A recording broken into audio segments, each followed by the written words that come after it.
This is the Amp Hour Podcast, recorded June 27th, 2011. Episode 49, Unusual Usenet Usurpation.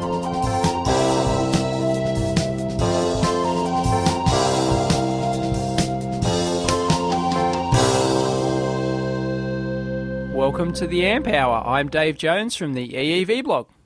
And I'm Chris Gamble from Chris Gamble's Analog Life. Hey Chris, what's happening there in Cleveland, Ohio?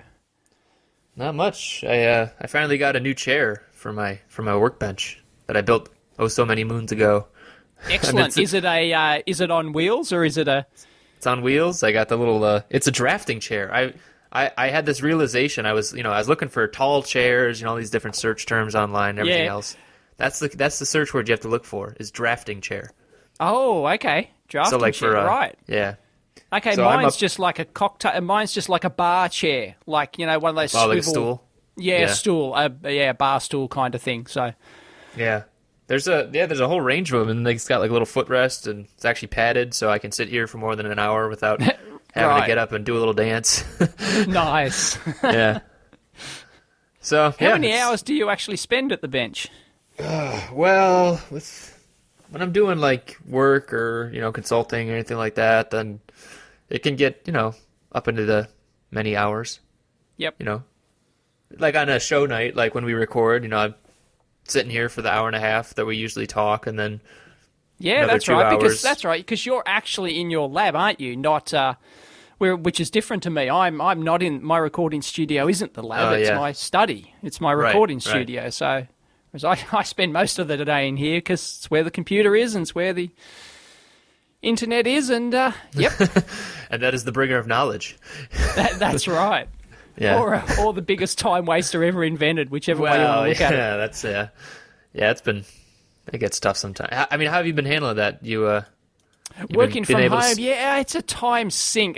Because I've got to have the internet open in front of me because I'm researching stuff. So I've got to have 20 different tabs open with all the data sheets and whatnot there. And it's like, I'll just go check forum for 5 minutes, and I'll just go check this, or I'll just search for this, or and an hour later you've just pissed away because. You just get my carried fiance away. sent me this article about how the internet messes with your brain or something like that. Oh, it's called. Right. There's an article. Yeah, it says, "Does online life give you popcorn brain?" I didn't.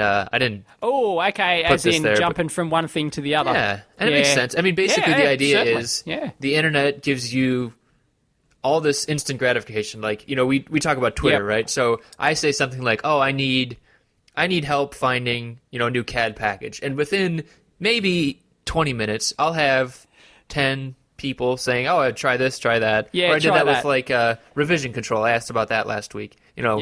What? So you've got to go check out each one, right?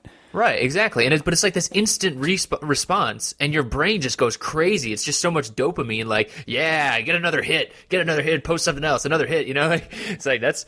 I mean, it makes sense from a biological perspective. Like, it's addictive, right? So there's an actual absolutely internet addiction.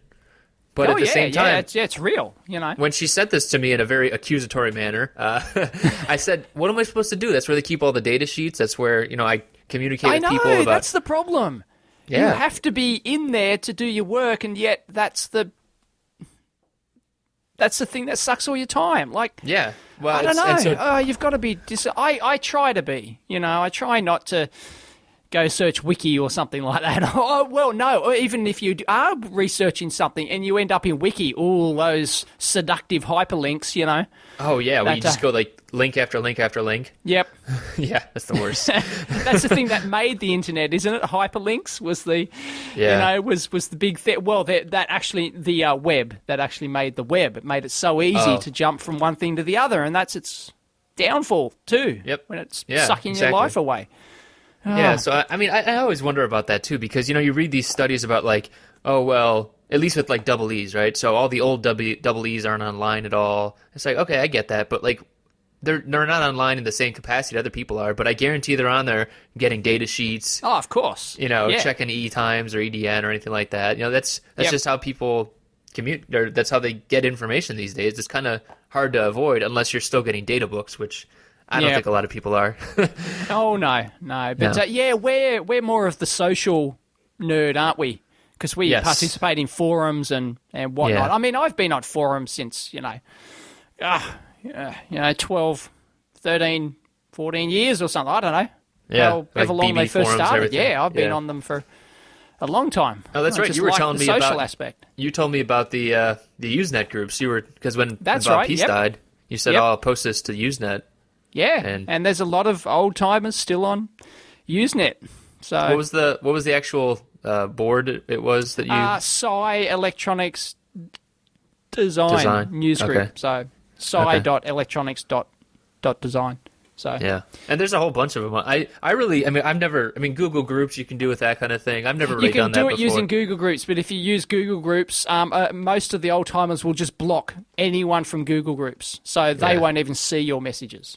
Because that's where all the spam comes from. So because they hate Google. If you're a Google grouper, you get no respect whatsoever. So and I switched over to using Google Groups. But if you've been on there a long time, they will put you on their whitelist so that they can read your messages because you're well respected and you're not just a dumb Google grouper. Yeah. So yeah. Anyway. Right, is it like because people come in and just ask like these new questions? Yeah, these idiots, they don't understand what actual Usenet is. So you get all these young snot-nosed idiots coming on thinking that, it's Google Groups and and it really riles up all the old-timers. It's not Google Groups, it's Usenet, and they get angry this is my and they internet. say, piss off. Yeah, exactly. I've been on here for 20 years. Piss off, it's Google Groups. And, that changed the entire... Google Groups changed the landscape of Usenet. So... That's interesting. That's how you said you've talked to Win Hill before, right? Yes, I've talked to him. I think you mentioned that two episodes ago. Win Hill's a regular on the side. Yeah. That's Electronics cool. It's design, like the back-end channel of the EE world. Yes, it is. It's kind of like a back-end channel. That's cool. And of course, now we're going to have all the Amp Hour people go through there, hopefully. For sure. There will be the Google groupers that get ostracized, and then the Amp Hour listeners that all come in at once. Right. Guys, trickle in. We'll start giving out numbers. But most of the people left on there are just all the old timers, so there's very few new people coming through to and actually stay around on those sort of groups. It's pretty much just the old timers, really. So. I used that when I was at one of my former co-ops. I was doing FPGA work, and I had the same kind of interaction with more experienced engineers. Yeah. But the thing I don't like about all those Usenet boards and everything, it seemed like anytime I search for my email address on Google, that's always the thing that comes up. That's always the thing that's causing spam for me. So I don't know. I just thought I'd throw that in there. But the ironic part of it is that if you use Google Groups, you don't get any of that spam. It's brilliant. Oh. So, Google Groups is actually a great way to use Usenet, except nobody listens to you because you're blocked. But apart from that, it's actually a nice interface. That's why I started to use it before all the spam started, before the spammers discovered that you can spam Usenet via Google Groups, and then it just went downhill. But speaking of pissing away time, we've just pissed away 10 minutes on something that wasn't even on the list, as we tend to do each week. That's okay. That's a given every week, isn't it? Organic, we start out the show. It's organic, right? As the wank word, right? It's organic, man. Yeah, we don't just jump into the list, do we? Well, and sometimes, what's on the list? we have guests call in unexpectedly, and we just gotta talk Randy to them for a last while. week, that just came out of nowhere. That guy was literally crazy. He's freaky. Hope he doesn't call back. I hope he doesn't call back. I think he's had his 5 minutes of fame. Okay, that's good. All right. What do we got? We got any shout-outs? We had one shout-out, maybe two. I want to give a shout-out personally. So I wrote over the weekend, about Bob Peace dying. Obviously, we talked about that last week. And, I really hadn't thought about it until I was writing about it, but I kind of lost, two electrical engineer writer heroes of mine. Jim and Bob both were writers and engineers. And so kind of looking at the ones that kind of brought up the third spot was actually Junko Yoshida from EE Times. She's actually the editor-in-chief. I don't know. But I just wanted to give a shout-out to her because she wrote this piece about Japan. She went to visit her mom over in Japan, and this thing read like a New York Times article. It was just like brilliantly written and like really touching and kind of creepy, even just because of how she wrote it. So I'll link it in there. But I mean, she's basically my my number one must read column these days. I don't know if you have anyone like that other than reading my stuff. Yeah, probably not really, because I'm not. I'm not into writing and that sort of stuff. I suck at it. I've written a bunch of articles over the years, but I think I suck at it. My English skills are absolutely terrible. My wordsmith skill, I don't know, what's the word? Wordsmith? Literary? What's the... Literary skills, yes. Yeah. Thank you. See, I even suck at that, even knowing the term, so that's how bad I am. I'm always jealous of people who can write really well like that. Thanks, eloquently and... Yeah. You talking about me? Are you talking about me now? No, I'm afraid not. I don't read your column, sorry. No, that's all right, buddy. That's all right. No, you write pretty well, so that's good. It's a very good skill to have. I found, though, it's a skill that doesn't help in your report writing or something like that. Not at all. A different, engineering reports, say, if you're working for a company. If anything, it makes you ramble. It makes you, yeah. Yeah, I'm actually quite good at doing reports and stuff like that. But yeah, when I have to write one of those really wordy, feely, New York Times style articles, I just wouldn't be able to do it. So yeah, pretty envious as usual. Junko writes a lot of good stuff too. Her article caught my eye today because she was writing about Freescale, and they just had this the Freescale Tech Forum where they always have like this monster. It's kind of like the that Renesas one you went to. Real similar, like very specific to the vendor. Right, okay. They'll bring in third-party vendors, but they're really just there supporting the main vendor. Sure. And I don't know. She always just writes great stuff about that one, so I like that one too because she reading about Freescale is its own thing because Freescale is kind of like watching a plane crash. Right. Those guys, they're a massive company, Freescale. Are they still number one? Well, no. They're number two in microcontrollers, Freescale. So they are still massive, right? They are huge. They're huge. Yeah. But they've just been they're a sinking ship basically. Okay. Anyway, in terms of losing money, I don't know. I haven't followed it for quite a long time. Well, we talked about that on here. They's bleeding cash, are they? They're a monster. They're more than bleeding; they're hemorrhaging cash. Hemorrhaging cash. There you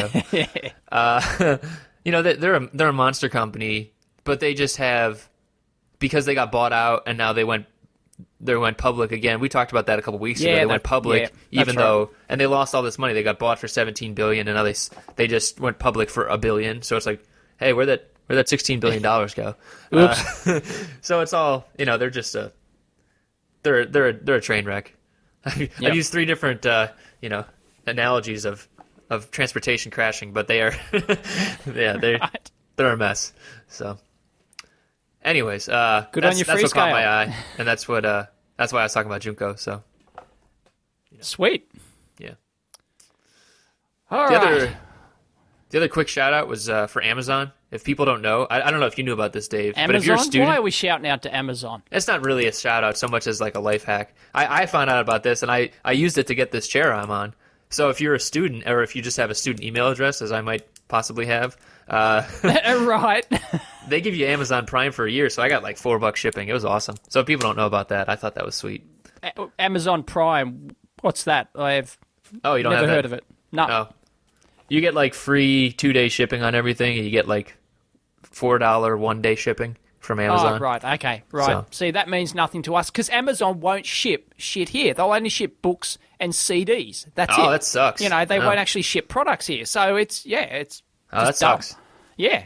I know, it's stupid. Well, never mind then. I guess shout out withdrawn. Right. Not that because it's not Australian compatible. It's not world. Right. I don't know if it's just I think it's other countries. I'm sure it's other countries as well who they won't ship any electronic items at all. You can't go and buy a camera or something like that from Amazon or a multimeter or something. You just can't. Really? Yeah. So when you put those links on your site, you put those links, that's just for people in the U.S. that can buy electronic stuff? That's pretty much it. And other countries who they will. Well, it also depends on the third party. If it's I think if it goes through a third party, they might be able to sometimes ship to other countries. But yeah, definitely anything by Amazon themselves, they won't ship overseas. So that's weird. Yep. Except for niche stuff like the Amazon Kindle, which has a market here and stuff like that. Right. But yeah, I don't know. It's annoying. Yeah, that is annoying. Anyway, I haven't tried for a long time, but maybe they do now. I don't know. Anyway, I think they send some items, but not others. It's just crazy. Hate it. Yeah, thumbs down to Amazon. Ooh. Sorry. Shout out withdrawn. Excellent. Yes. So what else we got here? I don't know. We're not very coordinated today, are we? No, not really. Yeah, I don't know. We just sort of cobbled this together at the last second. Don't you mean we've been preparing for weeks? Oh, of course. Yep. Well, I've been researching components again.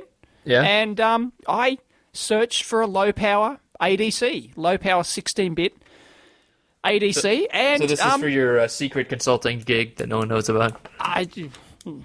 No comment. Okay. And here's a stat of the week. There are approximately, I'm not going to claim this figure is actually totally accurate, but there are 2,000. A DigiKey figure right here. No, this isn't. This is where DigiKey is useless. You've got to go direct to the manufacturer's website. Oh, okay. You can't. Yeah, they just don't have the right parametric search you need. So, no, you can't. You just use DigiKey and cheat here. There's 2,412 ADC devices on the market from 24 different manufacturers. There you go. Wow, so roughly 100 ADCs average per manufacturer. Yeah, roughly. Some have 500 plus ADCs. Right. Yeah, I'm sure the big ones. Yeah, the big TIs and those sort of ones. Analog and everybody else. Maxim and analog.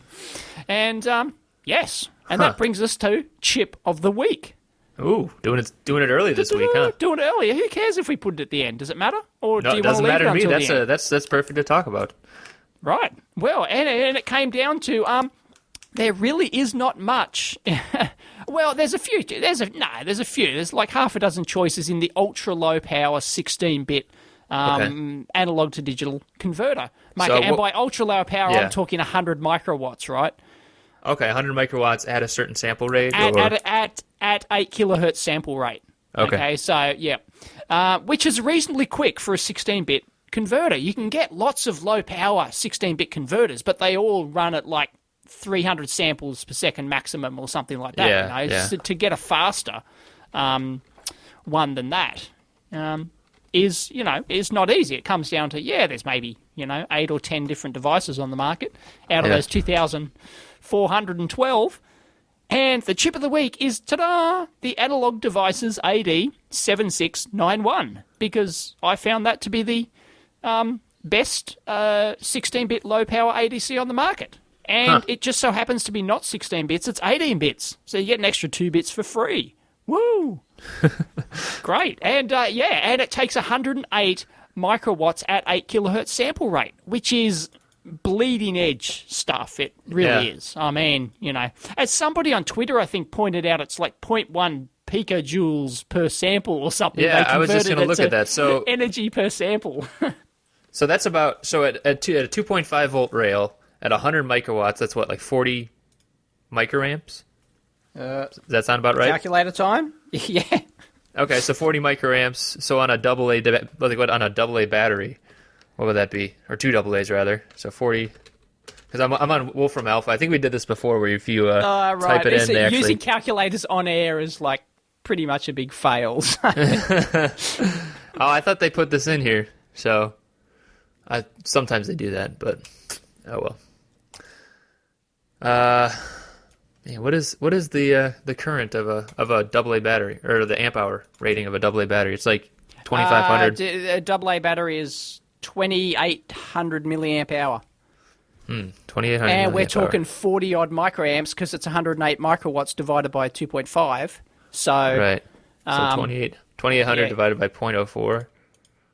So what's 108 divided by 2.5? That's a 40 odd microamps or something. Yeah. That's 70,000 hours on two AA's. 70,000 hours. 70,000 hours, if that's right. So 40 microamps. How many days does that convert to? divided by... This makes for good radio. I know, right? Nerds on radio. That's all we do is use calculators. That's 29. It would have been easier if Wolfram Alpha would have just told me. That's supposed to just tell me the answer. That's 2,900 days, or 365 equals 8 years. 8 years. Basically the shelf life of the battery. Yeah, so that sounds about right. Yeah. Not bad. All right, way to go, Analog Devices. That's pretty cool. And so this... Except, of course, sorry, this is a nerd electronics radio show, but you can't, unless you had a DC to DC converter in there to keep a constant voltage, you wouldn't use up all the usable capacity of the battery, because its lowest voltage is 2.5 volts. So you'd probably only get like 3 months or something out of it before the battery voltage dropped to a level where the chip couldn't operate or operate within spec. So, 3 months out of 8 years? Really? Oh, I don't know. Probably. It's going to be small because, the terminal voltage, right, of that battery is 3 volts. Chip only works down to 2.5.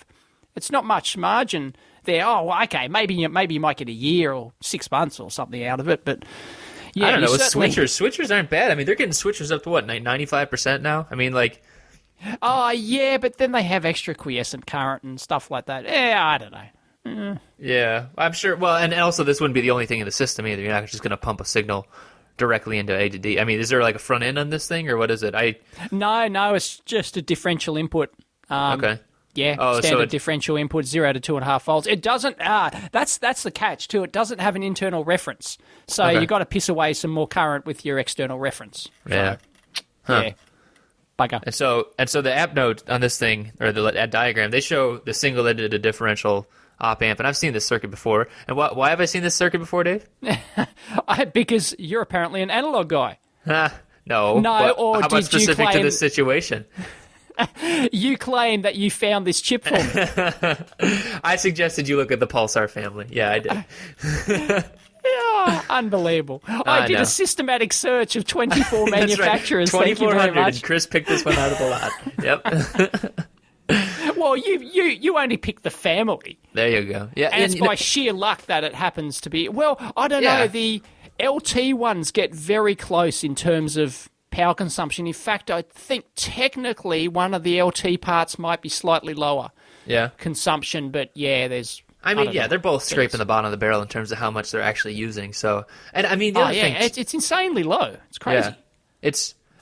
The interesting thing about that is, like, I can't tell you the number of times where it's, with all this choice, I mean, that's almost the best way to do it, where you at least have a starting point, or at least a reference point. Hey, I've used blank chip before. Why don't you check around that and say, oh, no, that's not going to work for me. Then you can just throw out an entire... Like, if you had looked at that family I suggested, and then you said, no, I can't use this. This is too much, too much quiescent current, or too much, it uses too much current, or it doesn't go... You can't scale back the sample rate or something like that, Yep. If that was the case, then you could just throw out that whole family right away. Instead of course, yeah. Creating some monster spreadsheet, like I'm sure you probably had to do anyways. But I created a smallish spreadsheet. Oh, okay. 2 of them that had parts of interest. Yeah, I could just rule out manufacturers. Of those 24 manufacturers, they might have had. Well, some of them only had one device. It wasn't that hard to look through. Yeah. So but you can sort of rule out in entire families and stuff like that. So well, tell me about that. Not so as hard. What are some of the smaller ones? Because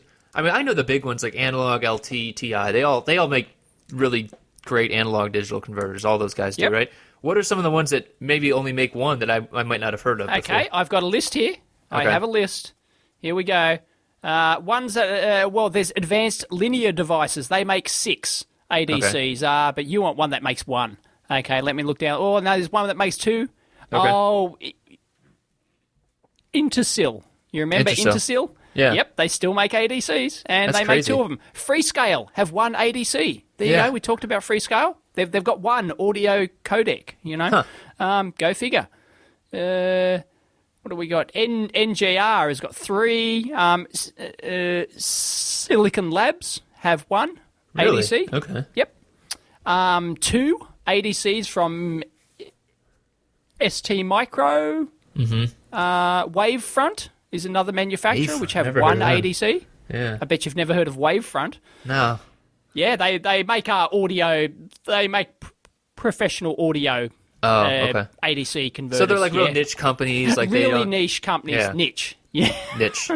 Niche. I love it how you say niche. But, yeah, there you go. And some of those only make one ADC or two or three.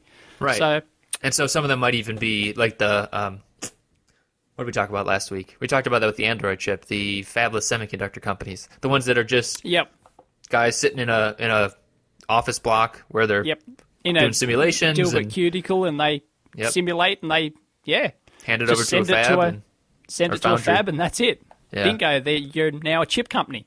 Yeah, which is cool. I mean, if you got the money, you need money. You need a lot of money, right? Oh, yeah, you need money to do it. But, hey, you can. You can be one guy in a garage, rich, but you can still form your own semiconductor company. Yeah. It's great. Speaking of, Touchstone, those guys. Well, how many times have we mentioned Touchstone? Well, I know, but now they're like official. That's the thing. So we talked about it at the beginning before... I don't know. I don't know how I think we found out about them on Twitter. And I don't know. You dug them up from somewhere, I think. Yeah, I found them on Twitter the first time. So, and then they just had some announcement in E-Times. They had all this press release stuff, and so they're like one of those fabless companies. Same thing. And so now they're second sourcing. I don't know. They're second sourcing Maxim parts. It's not that exciting news. I'm sorry. It's it's not exciting. It's interesting, though, because all their people came from Maxim. So I would just think this is a lawsuit waiting to happen. I talked to one of their guys there, and, really nice guy. He told me all about, like, what they're doing and stuff. And, they're obviously targeting their very targeted market or whatever. But, if you're coming from Maxim, you'd think you'd shoot for someone else's knees, Right. Maybe they've got a grudge. I don't know. So no, I can certainly understand that if you come from a company and you didn't think that they did it right in some way, and I could, your goal would be to take them on. Yeah, that's interesting. And I mean, I'm not saying this is the way it is, but we've talked about it on here before. Maxim parts have been historically hard to get. Maybe not anymore. I'm not speaking about that. No, because they changed their slogan and everything's fixed now, right? Yeah, innovation delivered, right? But if that is the case, and if those are the knees you're shooting for, maybe they are shooting for the right knees. But I don't know. First time I read that, it would be ironic if you can't buy the Touchstone semi parts. Please tell me you can actually buy the Touchstone. Right? They're just like these poison parts. Right. Oh, that would be hilarious. Anyway, I won't say you can't get Touchstone parts. I'm sure you can. Yeah, so they're grown up, and they got funding too. That's another thing they wrote about when there was that big press release. They got Series A funding, whatever the hell that means, out the Silicon Valley. Sure, it's important. Yep, sounds serious. Money rocks. So right. Yeah, I don't know. It's cool, but I don't. Yeah, it's a tough gig though. It's a tough gig trying to start up any sort of semiconductor manufacturer like that. I can't imagine starting a company in the first place. So starting a chip company is. Yeah, I know. It's just a whole other game. Because it's so important when you work in the industry to pick established parts from a big name manufacturer. Yeah. Like you'll get almost fired if you buy some little one hung low brand. Right, so if you actually spec in a one hung low brand part into your design, it's just so exactly. risky. If you went and designed this thing you're working on, right? So if you went and went with one of those manufacturers that say you picked the Freescale part, you said Freescale's making an A to D, right? They make one A to exactly. D. If they turn around tomorrow because they're doing all these internal changes and they say, "Oh, we're not making that anymore," you're up a creek without a paddle, right? I mean, like you're screwed. So it's the same. That's the same risk that any new company takes, right? It's like, well, right. we can deliver. Okay. This is what we talked about when we first talked about Touchstone. We said that they have to differentiate themselves by having a part that absolutely is so unique, nobody else has, that you've got no choice but to design that part in. Yeah. And then it's fine. If you come down, your specs to get your product to the market need this chip. There's no other chip on the market that does it. Well, fine. Spec it in. But I don't know. But just doing second source Maxim parts, well, that can't hurt. So especially when Maxim probably still don't deliver their innovation. I don't know. I'm not going to claim. Yeah.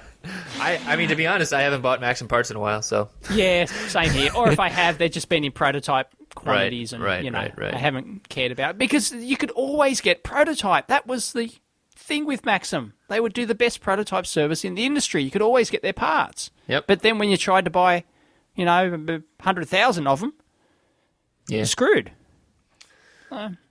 We'll have to try and talk to a Maxim person sometime to let them settle the score. We could duke it out on the air or something. Oh, but then we'd end up with just all the spin that they'd tell you, and I'd be throwing up on air, and it wouldn't be pretty. Sorry, people, if you're eating. Yeah. Oh well. Let's get on to CAD, shall we? Yeah, definitely. So there's a new announcement from Design Spark, who we've mentioned on here before. And I think it's kind of cool, actually. I haven't tried it yet, but I think it's a good idea. Yeah, they just released a new converter tool, and I don't think it's built in, but it basically a separate tool, right? Yeah, and so when they rolled out version 2, we talked about version 2 when they rolled that out. That's right. But they are now having it so that you can take the 3D viewer that they rolled in version 2, and now you can export that to Google SketchUp format. So now you can go throw it in your Google SketchUp drawing, and then I searched around a little bit. And what advantage does that give you? It allows you to rotate it and I don't know, can the 3D tool, how powerful is the 3D tool in the new Design Spark 2? Is it? I don't know. I've used it. I tried out their, I got it installed and I tried it out and everything. And, you can do 3D viewing and everything. I don't think there was any kind of... So what's the advantage of exporting to SketchUp? Well, before you couldn't export at all. So before it was just view it, and now you can actually export to any kind of form. Now you can actually export it. I believe you couldn't actually export the 3D view before. Okay. So that alone is a good thing. And then also it's into SketchUp format, which... if people are using free Design Spark software, they probably also want to use free SketchUp software. Right. And so by my estimate with that, and, now if you have a SketchUp mechanical drawing, you can actually use a different plugin for the SketchUp now, and you can actually export to a 3D printing format. So you could, in theory, if you got your boards printed by, the Dorkbot PDX guys, for a cheap board with cheap parts on it, and then you 3D printed your actual mechanical segment, I'm guessing you could probably make an entire prototype for less than $100. Right. It might take a lot of work, and it might not be the prettiest thing in the world. Oh, okay, right. I'm getting the thing with this, right? You can export your board in 3D, and then I guess the idea, once you've got that in Google SketchUp, yes, then you can use Google SketchUp as a CAD tool to design your case around that board. Yes. And then export it. Right, okay. Because there's no point actually importing the board. You can't do anything extra in it in SketchUp.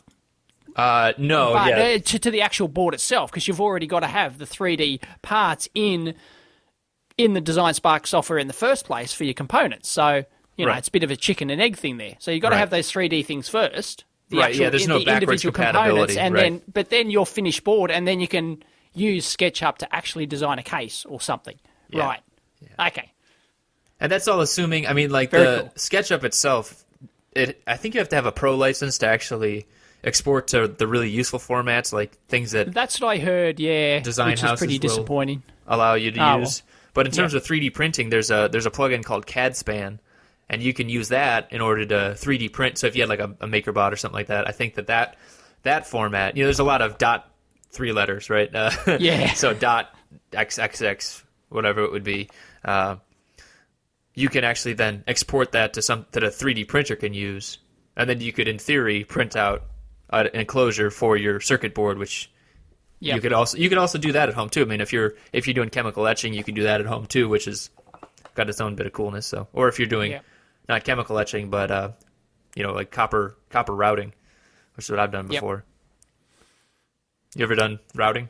You ever done that kind of stuff? Not routing with the actual machines like the LPKF. Or is it milling? I guess it's milling. Correct. Yeah. Yeah. Well, that's actually milling. Yeah. Yeah. Yeah. I like doing that because there's no chemicals. Yeah, I know. It's not, but it makes a hell of a, but all the fiberglass, you wouldn't want to breathe it in, all that fiberglass. You kidding me? Shit in the air. I love it. Right. Gets me messed up. Down in old Cleveland, Ohio, we love that stuff. Then I go take a dip in the Cuyahoga, light myself on fire. Yeah, I'm good for the day. And I spray myself with DDT. Yep. We run on pollution here. I'm chewing on my grass. Yes. Oh boy. Let's get more. Let's get more accents coming out of you, Dave. Right. No, sorry. That's about all I do. Yeah. It's pretty bad. Yeah. So, but it's a good step forward. I mean, I don't know if this is actually officially from. I mean, DesignSpark announced it. I'm not sure if it's actually through them. That's them and Allied, who actually owns DesignSpark, at least in the U.S. So RS, right? Allied, RS. Yeah, who knows how all that who big cares? corporate stuff works? Everyone owns everyone else. Yeah, it's crazy. But how much? I don't know what their market penetration is with this DesignSpark. To me, it appears to be almost zip. it's hard to say. I just don't see anyone out there using it. I don't know why. The Eagle's too entrenched. Yeah, it's pretty new though too. I mean, like, yeah, it is pretty new. If they keep developing and they sort of came in a bit late, sort of. Yeah, I mean, Eagle's been around what, 15 years? I mean, like, 15 years from now. I mean, like we've said before on here, the DesignSpark stuff's free, so that's a pretty good starter, Yep. And it's free for any size board. Right. And here's the kick, because I've got to choose I want to choose a new PCB package soon. Yes. I want to move away from Altium for my open source stuff, because, I don't know, I just get the impression that I'm going to be laughed at if I release an open source hardware product and, here's the design files, they're in Altium. Yeah. Well, I guess we'll see you later, Dave. Right. Yeah, I don't think it actually matters, because there's very few people. Everyone talks about, open source hardware, and everyone goes out and uses the files, and we've talked about this before, and that's just bullshit, right? There's only like a couple of % of people who actually will go out there and want to recompile their own source code and design their own board and all that sort of stuff, Right. Whereas the vast majority of people will just want to buy a kit or something like that. And it's open source because it's cool, and they just know it's open source, and, maybe one day they might want to tweak it or something, but, yeah. So when it comes down to the actual practicality of it, does it actually matter if the files are in Altium format? Probably not, I mean, and we're not talking big designs here, big complicated designs, 20, 30 parts. If you want to lay it out in your own package, it only takes you a few hours. Right. It's not a... Well, schematics are all there, and I mean, eventually, exactly. And you crank out the Gerbers too, so if people actually want to manufacture exactly. themselves, people want to just make their own board. The Gerbers are there. Right, that's right. So it's about evolutionary design stuff, where if someone wanted to add on to your design because it is open source, then exactly. So and I don't know. So please leave in the comments which package do you think I should use? Eagle, DesignSpark, or one of the open source ones, KiCad. Jita, probably not. Yeah, it's actually called KiCad. KiCad. I believe that's how you pronounce it. And Jita, probably not, because it's apparently quite hard to... it doesn't have a nice GUI interface. I want a nice, simple, dumbass interface. And I don't care about Linux. Please don't give me the Linux line, but you can use Eagle on Linux and Windows. I don't give a shit. Really. I don't care. I'm sorry. At least you're upfront about it. That's good. Yeah, it really doesn't matter to me. But Eagle, I don't know. I'm just hesitant because there's those limitations. We've had the free Eagle campaign, the Freeagle campaign here on the Amp Hour before, which worked a treat, didn't it, Chris? That frizzled. Right, well, let's start again. Freeagle. I just hate their options for doing the thing. Like, I would have to go in and spend, if my board's bigger than, 80 by 100 millimeters, which isn't that big, right, or more than 2 layers, I've got to spend $500, right, which is quite a reasonable chunk of money, and then I'm still limited in size. Are you shitting me? Yeah. So if I want to make one long, thin, tiny board, which is less surface area than one big 100 millimeters by 80 millimeters, I've got to pay for the $1,000 package. And that's, I don't know. I know everyone loves Eagle because it's the tool of choice in the open source hardware industry, but I just don't like their options. So I don't know. Which one should I choose? Please tell me. Yeah, let them know. I was having an interesting conversation on Twitter the other day, talking about Robert Davidson. You live your life on Twitter, don't you? I don't live my life on Twitter. Stop. You do too. Please. I get into it sometimes, but I don't live my life on there. Come on now. So me and Robert Davidson, though, we're talking about open source projects, and he was asking he asked me directly, like, if there's any like really big ones, and I couldn't think of any like large scale on the same scale as like a Linux, where it's collaborative over time and it just kind of keeps building on itself like that. And it doesn't seem like I told him I don't think that hardware's as capable of doing something that big, because if it's a single board, you get more than 3 or 4 designers on it, and it's just gonna splinter. Oh, it just falls to shit. Yeah. So if anything, it would need to be really big, right? It would have to be like, like an open source telescope. It'd have to be a subsystem based, modular based thing. Yeah. Yeah, because they don't work either, because they end up being too clunky and expensive and big and just not optimized. Yeah, and that's another thing that I talked about too, is like the fact that if you have to pay for, I mean, like with like software developers, right? There's time. Obviously, there's time involved in it, and that's expensive. But then on top of that, if you have to have a material thing in front of you, right? So if every developer then has to pay $500 to buy and build up some boards, then that becomes prohibitive pretty quick too. So I don't know. I would be cool though. I mean, like if there was like an open source MRI, or I mean, because you said, it would have to be something with a lot of subsystems where people could. Well, the holy grail is the open source hardware industry is an open source hardware pick and place machine. Everyone's talking about it, but nobody does it because they realize, oh shit, it's just too hard. It's too many mechanical things, and it's big and complex and massive and expensive, and Well, yeah, a lot of pick and place and those kind of three-dimensional moving things is usually stepper motors, right? Isn't that kind of the crux of it too? So it's not necessarily. Yeah, that's right. And then the pick and place is something. You always see on Hackaday or something. There's always somebody's done their little pick and place thing, and they get like a vacuum pump from a little fish pond or something, and they can pick up one part and they can move it. But that's next to useless. You've got to have something that handles the reels. That feeds in all that stuff is complicated to feed in the components from reels. There's a reason why these machines cost upwards of $10,000 is because they're complicated. Yeah. In their feed-in mechanisms and stuff like that. It's not trivial. And then you've got to have vision to do it. You've got to have the vision camera, and it's got to do all that sort of stuff. And when you get down to the fine detail of it, and it ain't easy. Yeah. So. Well, that's not a reason not to do something, but it's. Oh no, of course not. But it's not something that somebody's going to magically solve overnight, because you have to get the components off those reels, right? There's no point you having to sort all your components onto some little tray yourself manually, or onto the bench, or individually pick up each one yourself and align it. The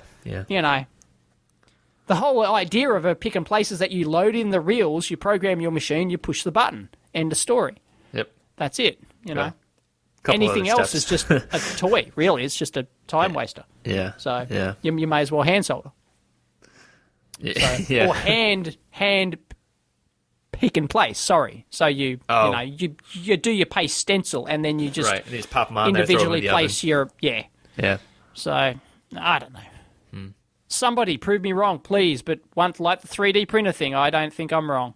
Well, and there's also just so many complexities involved. If people know about any large-scale open source projects, I mean, open source hardware projects, that would be interesting to me. I mean, I quoted like Arduino, but even that was defined at once, and it's more of the that's uptake. A trivial project. Arduino is a little tiny board with a bunch of software. Right, but it's been the software that's been the collaborative kind of open source side of things, that's right? I couldn't think of any large-scale hardware stuff that's been open source and collaborative like that But maybe there's stuff out there. Somebody might pull Chumby out of their ass or something like that. But yeah, but even that's mostly. I mean, there was people working on that. That's done by a small group of a couple of guys. That's done by what's his name? Bunny. I forget his name. Bunny Huang. Yeah. Whatever his name is. Sorry. Yeah. That's basically done by him and maybe a couple of core people, support staff and everything else. Yeah. Yeah, and that's pretty much it. So, and they had venture funding for that, I think, or some sort of funding. Yeah, I don't know. I don't know what it did. Yeah. Anyway, I don't know. It's just stuff costs. Software's easy because it doesn't cost anything but your time. When people have to actually fork out $1,000 for some prototype bits, then. Yeah, they really think twice. Yep. So, I don't know. Is open source hardware, large-scale open source hardware projects doomed in that respect? They're just not really possible because no one is going to pony up the money. Right. Or what you do I'm sure it would have happened by now. Maybe there is a good example. I don't know. I would love to hear it. I think maybe more so you have like the Arduino and the open standard kind of open source projects, right? And then you leave it up to people that actually do the integration. So, maybe in the quadcopter scene or something like that. The RC. I know there's lots of that's true. stuff going on there. But usually those are single board too, because when you start getting into when you get more than 2 or 3 boards in a system too, it gets expensive quick. Yep. Well, what would be our definition of a big open source benchtop oscilloscope? How's that? I don't know. Yeah, but those are usually single board when they're at the hobbyist price level. Yeah, they're probably when it comes down to it. Yeah, you could do it single all on a board single board. So you're talking cost. a big complex system. Well, I don't know. What's a good example? If you've got a good example, let us know. I do not know. Or if you've got a real example where it's actually happened. Yeah. I would hope that would be all of them, not just like a potential. And we would want it done by more than just 1 or 2 people with a lot of money on their hands. I want it done by... And a non-commercial venture. Well, not necessarily non-commercial. And a non-commercial venture where that, just done for the sheer joy of it, Yeah. Yep. I don't know. I doubt it. So, but I'm willing to be proven wrong. Robots? You were talking about pick and place. That's like a robot, right? Yeah. Well, yeah. Of course, it's a robot. Yeah. So there's a Spectrum article about this. There was a new robot initiative, at least in the U.S. And there's this press conference. It's kind of funny, actually. Obama was talking about one of his jobs is to keep an eye on robots. And when he said, you might not know this, but one of my responsibilities as commander-in-chief is to keep an eye on robots. And I'm pleased to report that robots here at least seem peaceful, at least for now. Cool. All right, that's pretty cool. That was funny, yeah. Yeah, that's funny. Kudos to that speechwriter, because that was a speechwriter. Okay, yeah, it's good. Yeah, of course. Yeah, he doesn't write his own shit, I'm sure. So I like the initiative. It wasn't a lot of dough. It's only $70 million, which I know that's a lot of money. Chump change. Yeah, but in the grand scheme of things, even with robots, I mean, you could have robots that cost $70 million. So each, easy. It's good to start there, but I don't know. The focus is good, but I don't know if it'll actually be... This isn't going to be the last thing they have to do with it. They need to keep pushing money towards the robot sector. Right. And, but man. Well, that's a tough push because, all these robots have, killed the car industry for workers and stuff like that. It's a pretty tough sell to say. I know. It's like, hey, we need jobs, robots, but they take our jobs. Yeah. Yeah. Well, and especially too because when you say that, and then there's this uptake of robots, right? So like the car manufacturers say, okay, well, we're going to start using robots because it's a good idea, and we'll have like maintenance techs that need to work on the robots and everything, and we'll be able to produce X amount more dollars, whatever. But the problem is then you get like these low cost manufacturers that come in and build decent robots, and those get put in, and then at the end it's just robots in a U.S. manufacturing plant that have been built in China, and now they're just building cars locally. So that's the only downside, but I don't know if that's not really a reason to stand in the way of robots, because I think there's a lot of promise there, and it drives a lot of good technology. Did he mention specifics of what kind of, are we talking, personal home assistant robots or They were talking a lot about like, or just more military shit. Surely it's not military shit. $70 million wouldn't even buy you a spanner in the military world. Yeah, no, they're talking about manufacturing operations, I believe, because they were talking about like a line worker in a manufacturing plant, then actually teaching a robot, like a learning robot, which then learns this that learns the person's skill and then makes them redundant. Then the idea would be that the person is then, would watch over many robots and you can up productivity and everything. But yeah, I'm sorry, this has got fail written all over it. Yeah, well, this campaign has just yeah. It's tough. I mean, even in the best case scenario, right, where maybe you add robots in it. You don't kill anyone's jobs or anything else like that. You just increase productivity. But even still, like, there's only... It's kind of like a pyramid effect. When you increase productivity, headcount drops. Exactly. Because the company... there is no way out of it. Right. Anytime you introduce robots into any form of... technology into any form of job, jobs will go. That's just... Yeah, I mean, that's think just about the way like it is. garbage they don't collection, introduce the technology to make it more complex, so you need more people to operate. Right. No, that's not the goal of any company that makes money. Yeah. So I can't see a winning move in this game.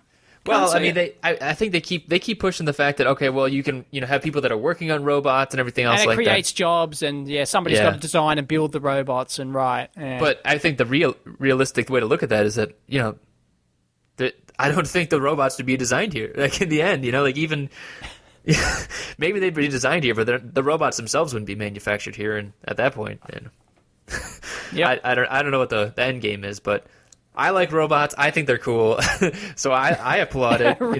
Fair enough. Yeah. All right. But robots are cool. We will admit that here on the Amp Hour. Yeah. Anything robot based will get mentioned. Yeah. So they're talking about here's the list: advanced manufacturing, logistics, services, transportation, homeland security, defense, medicine, healthcare, space exploration, environmental monitoring, and agriculture. And so basically that's every job that people in the U.S. have right now. Right. McDonald's workers, farmers, highway workers, construction workers. Yep. But we're not there yet, so don't worry about it, folks. We're fine. Yeah. Eat your TV dinners. Do the rules of robotics still apply? Has Obama... the 3 rules? Yeah. The 3... Asimov's 3 rules still apply? It's been confirmed by Obama, has it? I don't know. Yeah. Well, we have a new... Oh, go ahead. Oh, we have a new... Let's get away from that. Yeah, let's run away. We've only got like 8 minutes left, 7 minutes left. Yeah. We have a new segment here on the Amp Hour. We do. I'm excited about this one. So what is it? I don't know. You put it on here. Oh, come on. I was going to let you announce it, though. History of what on this day in... This day in nerd electronics. History. Is it just nerd history, or is it electronics It'll practically be electronics history, but we'll say nerd history in case there's something really cool. There's something cool, like the first robot or something. Right, exactly. Yeah. Because that would be like mechatronic kind of, not necessarily just electronics, right? Yeah, okay. Just cool, nerdy shit. Exactly, yeah. Well, yeah, and electronics bent to it. So this day in nerd, is that the official this day title in nerd, of the segment? This nerd history. This day in nerd. There you go. Yeah. And we get the benefit, the thing that I like about it is we get the benefit that it is simultaneously June 26th here and June 27th there. So... sorry, dude, it's actually June 28th here. Oh, no! Oh, crap, I got my days wrong. Oh, no, the good one was on the 26th. Well, you know what? He screwed up the segment. He can't, not only can he not get his time zones right, but he's now out by complete days. He's lost the plot, people. Oh, damn it. It's the 28th here in Sydney. Oh, well, I'm going to see if I can find one now. Oh, man. Watch Chris pull a wiki article on my butt. And historical fact out of his ass. Yep. Here we go. Okay. In real time. All right, so I'm still going to talk about the 26th one because this one was cool. I had started looking at people, like, it definitely one of the coolest things you could do on Wiki is kind of look through there's a whole section on like electrical engineers and like where they're from and all this other stuff. And so I was looking at that at first, and one of the coolest ones that popped up was actually this guy who's not an electrical engineer, but he's a computer scientist, and his name is Maurice Wilkes. And so, obviously, one of the things that's going to happen is that people will pop up when it's their birthday, or in this case, I guess it was their birthday. They also list like deaths, so they pop up like that too, which I guess is just as relevant, but not necessarily. But this guy, Maurice Wilkes, he's a UK computer scientist, and he's from back in the days when computers were actually, like electronics that you piece together, and like, we're talking like 1945. Yeah. That's like when he started, or I guess it's 40s and 50s, really, really early stuff. So, he's the winner of the Turing Award, the Faraday Medal. Oh yeah. Wow. Yeah, tons of stuff. And, like, just people that I've never heard of this guy before, right? I've heard of him. Oh, you have? Sorry. Okay. That's okay. I'm not too well read up on this stuff, but basically he's credited with tons of, like, microcontroller type stuff. So he's credited with ideas of symbolic labels, macros, subroutines. There's a picture of him on this wiki page, and I'll link it in there, but, like, Mercury delay lines, which I'm guessing was used as a memory element in, like, early computers. And that's just, that's really cool, And he worked on one of the first computers, the EDSAC. Yeah. Which is an acronym for... What is it? The Electronic Delay Storage Automatic Calculator. There you go. Yeah. So, yeah, that's a big deal when you start having memory. I'm sure people remember from their early digital design days or like if you're, learning that stuff in school. One of the biggest parts of any computer is just having any kind of memory element, right? So being able to store value is really, really important. And this guy had to figure this stuff out. Or the architecture, like the von Neumann architecture and stuff like that. So, yeah. So, this guy's a big deal. Definitely cool. So that's the... That was June 26th, but I'm going to let it slide. That was June 26th, so you were completely out. Oh, man. I can't believe I got the day wrong. 2 days out, dude. Yeah, sorry. That's massive. The one I had for the 27th, and of course in the future this would just be 2 days and only one if there's nothing good. But now, you have to visualize me here just doing the face palm, Yeah. Just going, slapping my forehead and, yeah.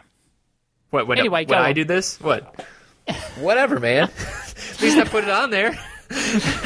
All right, granted. Yeah. If you're going to put it on there, get it right. Well, yeah. Come on. Yeah. 27th, though, this is a cool one, too. So June 27th, and back in 1895, one of the first electric locomotives went from Washington to New York.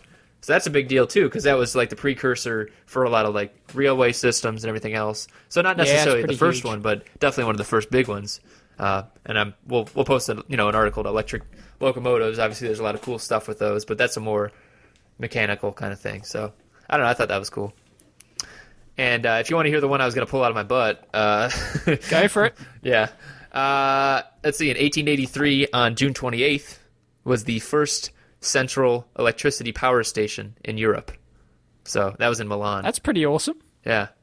That's a long time ago. 1883. Are there any stats on that? Like how much power it was, No.